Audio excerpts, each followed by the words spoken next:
Now we're moving on to the construction side of the building and the construction phase to show you how things are happening. And the building isn't complete yet, so we can follow this video up with later pictures as the building does reach completion. But this was the initial structure that we inherited, as you saw from the concept video. If you saw the concept video, you would know how the concept evolved. But this is the construction phase. So this is the building with the service station right in front and the entrance to the parkade that would also go up to the rooftop garden at a later stage.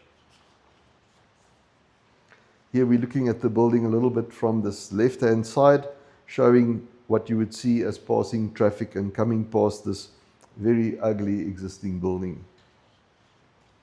And this is, if you were coming down the street from the right-hand side, what you would see there. So hopefully you guys saw the video about the concept and the two different concept proposals that we did for the client. And it would be interesting to see whether you guys would go for option 1, which is the Las Vegas style entrance, or option 2, which is more the Art Deco New York or Dubai style entrance. So the client actually went for option 2, and we will show you now how that developed.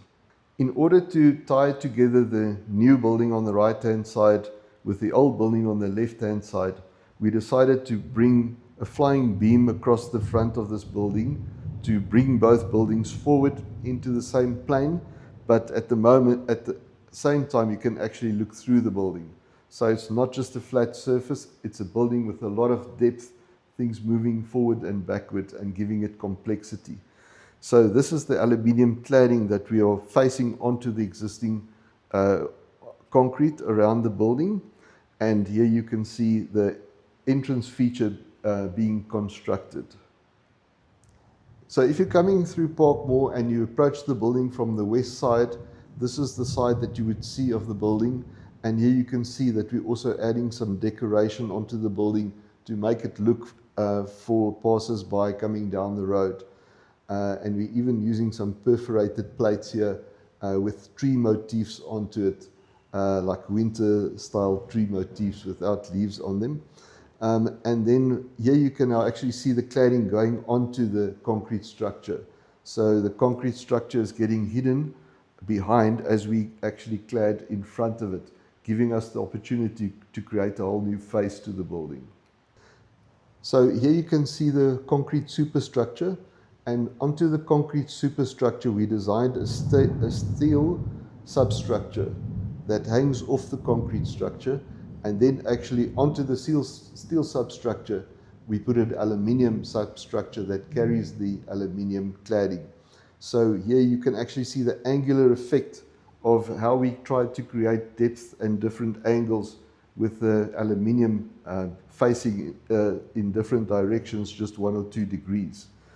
So here you can see the cladding going onto that structure, and then this portion in the middle is where I wanted to do the frameless glass, also on diagonal patterns, diamond shape, and then use some of the other imitation timber, which is actually aluminium cladding that looks like timber, to still keep ventilation and create more of a depth to the building. So the building is still under construction, and that's why we will still update you with future pictures. But this is what the building will look like when we're done. There's the aluminium cladding running around. There's that flying beam that we created there. And then, of course, the angular Art Deco-like entrance that is the feature of the building to draw you into the parkade and up to the rooftop garden. And this is an evening view, what it would look like if you were approaching the building from the east. This whole building faces north, luckily, so we get good quality lighting into this building for energy efficiency. And then this is the west side as you were coming down the road from the west. And here you would see the service station underneath with lots of colorful aluminium facing to draw attention to the service station and want people to come and stop there and fill up. So this is the existing service station. We did cover this on the concept, But for the people who haven't seen the concept, just this is a rerun. And as you can see, the existing service station is really very ugly and is not going to draw any attention. And here you can see the construction of the service station taking place. You can see some sand lying around here for the plaster work that they're doing. And on the wall here, you can see the aluminium cladding with the strip lighting. Also, the pizza and shawarma shop and the deli is starting to take place and fitted with new aluminium and glass fronts to make it look very modern. Interestingly, on the angle above here, we're putting angled mirror glass so that when you park and you fill up, you can actually see your own car in the mirror and thereby, create even more interest and reflections. So this is the pizza and shawarma shop starting to take place there. And then this is the area where we want to do the tables and chairs and the seating for people to have a coffee there or a croissant. And this is the final concept of how we wanted to turn out with the beautiful epoxy flooring, all the signage, and these beautiful aluminium slats with strip lighting. We're even going to do some imitation plants hanging out in between the strip lights and the aluminium slatted ceiling. And finally, this is what it would look like if you were having a coffee here close to the pizza shawarma shop and the coffee shop, and looking over this forecourt, which is now completely facelifted and revamped.